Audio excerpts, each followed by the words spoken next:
Barclay.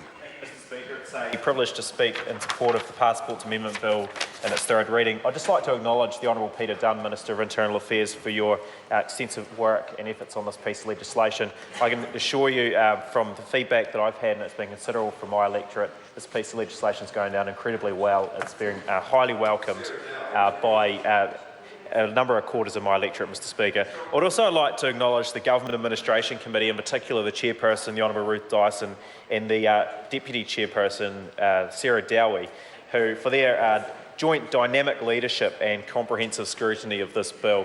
It's a tough committee sometimes, given the government doesn't have a majority on the legislation, but through the cooperation and intense relationship building that's taken place between all members of the committee, they've managed to get this piece of important legislation through incredibly quickly.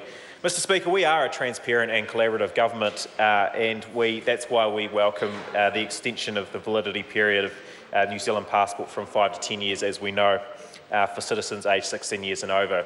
The reasons behind those people under the age of 16 not being included in the extension period have been well canvassed throughout the debate, Mr Speaker.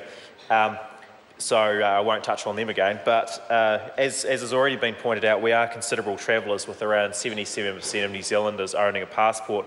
In my electorate in Queenstown, we've seen an incredible increase in the number of flights between the east coast of Australia and New Zealand, contributing both to New Zealand's tourism number increases, but also the level of New Zealanders travelling back to Australia, with about, in the ski season, there's about 56, 58 direct flights a week from the east coast of Australia to Queenstown.